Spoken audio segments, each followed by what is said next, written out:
In today's video, we have the latest trade talk from around the NHL as we get closer to the NHL trade deadline. What would a Patrick Kane trade to the Rangers look like? Which of their young players might they request in a deal? Plus, we have a couple of updated suitors for Bo Horvat in Vancouver and a few interested players that the Canucks would want in return. We also have some trade talk around the Washington Capitals, as well as the Calgary Flames targeting a St. Louis Blues goal scorer. Plus, we have news from the NHL waiver wire and more injury updates and roster moves, and John Tavares in a big milestone game today. All that coming up next. Well, welcome back to another video here at Top Shelf Hockey. As I mentioned, we have a lot of news to cover here today, including several trade rumors we'll get into here in just a few moments' time. First up, we do have a little bit more news from the NHL waiver wire. It's been a fairly busy waiver wire the past week.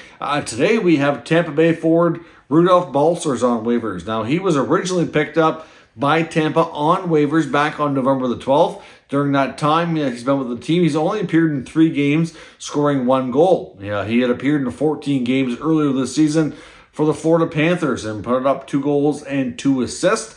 Hard to say really what the odds are for him getting picked up or not, but we will find out at 2 o'clock Eastern time tomorrow. I wonder if there's a chance he could end up back in Florida or somewhere else. We'll have to wait and see. John Tavares was playing in game number 1,000 today. There's only 2 games of NHL action today, which feature the Hurricanes and the Bruins, and then the Washington Capitals doing battle with the Toronto Maple Leafs. And of course, both games had early start time. So as I record this video, both games have just finished wrapping up here and are all done. But Tavares had game number 1,000 today, an incredible feat. Of course, he's had a very successful, long career. Of course, the one thing that's missing from Tavares' resume is the playoff success and that elusive Stanley Cup, but certainly it's come a long way from being the first overall draft pick. Had a great run in junior, including some big moments at the World Junior Championships. Went on to have quite a solid career with the New York Islanders, where they did have a little bit of playoff success, not a lot.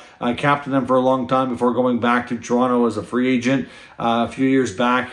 And one of the bigger free agent signings we've seen in the modern NHL here. But certainly Tavares has had a long, successful career. Certainly want to take a moment and just acknowledge and congratulate him on such a big milestone.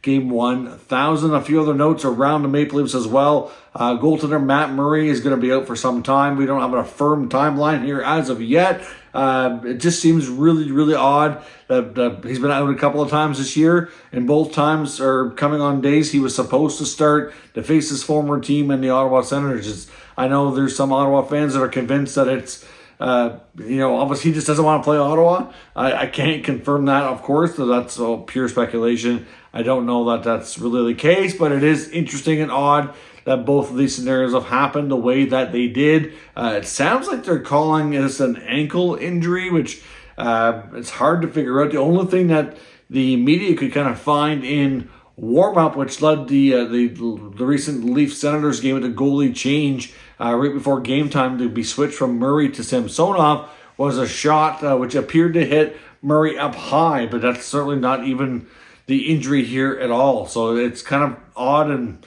obscure here as to when everything went down, but he's out. They had to recall Joseph Woll on an emergency basis from the AHL. Thankfully, I guess in their case, and for Woll, he's had a real solid run in the American Hockey League. He's been red hot down there, so it gets him an opportunity to come up and get a little bit of NHL action. Of course, like I said, the All-Star break's not far away, so we're starting to see more and more teams return players to the minors so they can keep playing through the break. And of course, like in some cases here, we've had players called up, but it won't be for very long. They had to return Bobby McMahon down to the American Hockey League as well to get that emergency recall. Especially the other part that was odd too in the Murray situation was that when they were supposed to face, when they were facing the Senators, and he was supposed to start the other day, he was okay to back up, which is odd. I mean, I know it was really short notice and close to game time, but just a very bizarre scenario. I'm not really sure what exactly is going on with Murray, but I would think with a bit of an extended break here with the All-Star break that he may or may not be out too long. We'll have to wait until more information becomes available from the Leafs organization on that. Now, we have a variety of things to talk about in the trade rumor mill here today. Some of it is from the 32 Thoughts segment of Hockey Night in Canada. Some of it, of course, comes from Frank Saravalli, various NHL insiders, and different reports. Darren Dreger has chimed in on some of this as well. But one of the things I want to start with is the Dallas Stars are starting to get calls on veteran netminder Anton Khudobin. Of course, Anton Khudobin a few years back in the bubble, of course, was a big part of the Dallas Stars' playoff success. Of course, we've seen them have an extended playoff run and end up coming close to getting a Stanley Cup, but not quite all the way there. Khudobin has since fallen down the depth chart, of course. Jake Ottinger's taken over the net. Khudobin's kind of been relegated to that number 3 spot, had to go through waivers, ended up going to the minors, but from all indications there, from what we've seen, he hasn't done too bad down there. Of course, he's a veteran guy who's got a lot of experience under his belt, including a fair bit of playoff games. So obviously teams are taking a look around the league to kind of shore things up here as we get closer to the deadline. There's some teams that are also looking for goaltending help, period. I know it looks like the Seattle Kraken are a team to watch here. I know that they are obviously in good shape. They have a shot to possibly even win their division, which I know a lot of us probably wouldn't have predicted at the beginning of the season, but they're certainly right there in the mix. They'll very likely be a playoff team, and exactly where they finish is difficult to say. But at this point, I can see them being possibly, the 1 or 2 spot in the Pacific Division. All that being said, the fact they're having a good season, goaltending has not been like the worst you've ever seen, but it's certainly not the greatest statistically speaking. If you look at their save percentages on the goalies they have, even Martin Jones, who's had a fair bit of playing time, has a subpar save percentage. So to me, Seattle is having a good regular season. They've scored their way out of trouble numerous times. Their offensive game has certainly improved a ton this year, but at the same time, going into the playoffs with the goalies that they have, I don't know how confident and comfortable I would be. Wouldn't be shocking for them to add some insurance and a veteran experienced player who might be able to step in and solidify things here a little bit. Otherwise, they may have an early playoff exit. At least that would be my concern if I'm Seattle. So that's one team that comes to mind. There's a few others as well. Obviously that need goaltending help for a variety of reasons. Not all of them are playoff teams either. So it'll be interesting to see if veteran Anton Khudobin gets an NHL opportunity here to finish out the season and maybe even have a chance to go, towards playoffs. Now, another trade we could see here is apparently the Washington Capitals are looking for help on the blue line, and they're willing to move out forward, specifically Lars Eller, to facilitate that. The Caps have their fair share of injuries that they've dealt with this year, including defenseman John Carlson, who's out for an extended period of time, could be out for the remainder of the regular season, which should give the Capitals a bit of flexibility when it comes to adding. But of course, they still have their fair share of contracts to deal with as well in cap space. Obviously having Backstrom come back and things like that have certainly made their cap situation more complicated, but they could use help on the blue line. And because of the return of Backstrom, you still got Kuznetsov, you got Dylan Strome. They don't really need Lars Eller. He was, for the most part, the bulk of his career was a third-line center. I know it's fair to say I think that his game has not been as good. Plus, on the depth chart, he's fallen because of that as well. So it makes sense that they would try to maybe send him to a team that could use a little bit of a veteran bottom 6 presence in return for at least a top 6. I don't know if they're going to get a top 4 defenseman out of Eller. I can't see that without adding more to the deal. But, they could certainly maybe get somebody who could be a 5-6. It's not going to be a big name that's going to, slot in that top pair, but somebody who can certainly add some more depth, more experience, and just help them to have a little bit more depth there because of the lack of it right now because of the injury. So we'll see where that goes. Frank Zaravalli is also reporting that the Calgary Flames are targeting Blues sniper Vladimir Tarasenko as their big trade deadline acquisition. We know that the Flames have been looking for a top 9 forward for basically the entire year. They've yet to find it. They've kind of explored some of their own internal options with their prospects, and they've seen some short-lived success, but nothing that appears to stick. I think they need to probably search outside of the organization to find that for sure. Tarasenko, by a lot of reasons, and based on what he brings and what they need, does make a lot of sense. There's been some talk of a few other names that they're keeping an eye on here, but as much as this deal does make a lot of sense, I'm not entirely convinced we're going to see Tarasenko end up in Alberta playing for the Calgary Flames. Now, keep something in mind. This offseason, when it became clear that Matthew Tkachuk in Calgary was going to be traded after telling the Flames that he was not signing long-term at all, he would only do a 1-year deal and walk himself directly to UFA status. And then, of course, at that point, he was going to leave. So once that became clear, they traded him. Of course, they made a blockbuster deal bringing back Mackenzie Weegar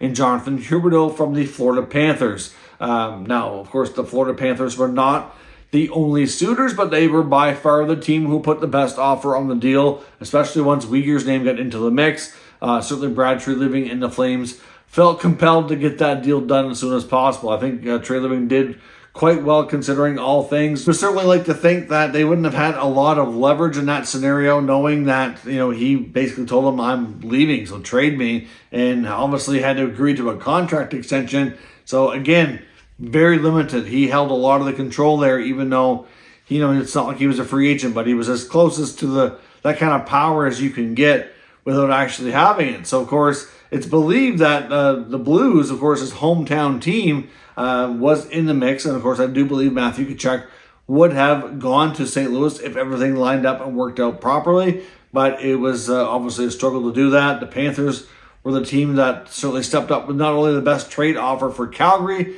but one of the best contracts as well that Tkachuk was quite happy to sign. Certainly, obviously the tax difference was a factor too, and I'm sure he's looking at the lifestyle of Florida, looking at the tax advantage, and liking what he sees. But of course, the allure to play in his hometown, I think, was quite intriguing to him as well. But it was believed that the only way St. Louis really had a chance to make this work is by Tarasenko not being on the roster. So either he had to go back to Calgary as part of the deal, or they had to move him separately to another team. And it's believed that a number of NHL insiders have reported that Tarasenko, because he does have trade protection in his contract, had no interest in going to Calgary.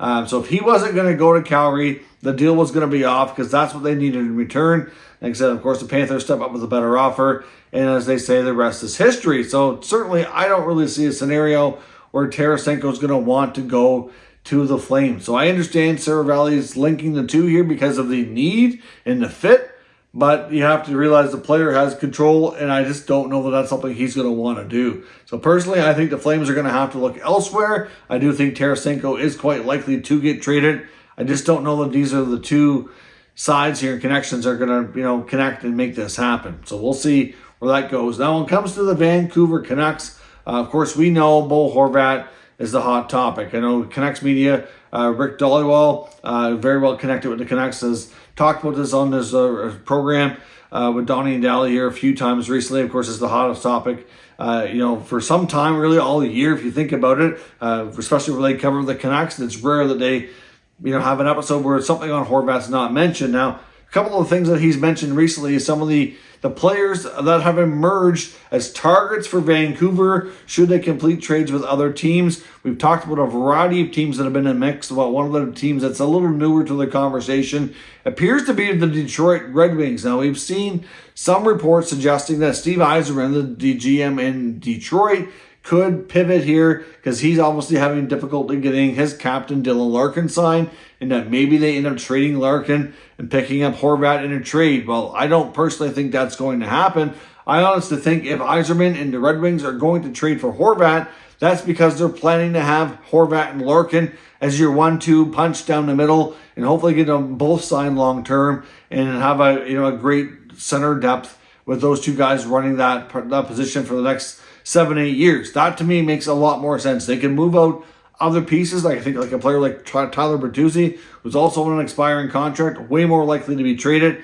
Not a given that he's dealt, but certainly when it comes to comparing the two, I think the odds are significantly higher. Now, if Detroit ends up being a player involved in a deal, Rick Dhaliwal suggesting that the Vancouver Canucks have a lot of interest in big centerman Michael Rasmussen. Of course, he's got the size, over 6'6". He's a 2017 first-round pick who's been slowly coming along, and really is at a point in his career where he's really coming into his own and could start to really see some significant progress when it comes to a lot of his stats and production value. So certainly, I think the Red Wings would most definitely be willing to part with Rasmussen if it meant getting Bo Horvat on the roster. So I don't think it would be a one-for-one trade by any means, but it makes sense that the Red Wings should be in the mix, and it makes sense that he could be a player that Vancouver targets. It does see the connection there. But like I said before, talking about Larkin, I'm not convinced the Red Wings are going to trade Larkin. And if they're showing interest in Horvat, to me, it's because they want both and not because they would move out Larkin.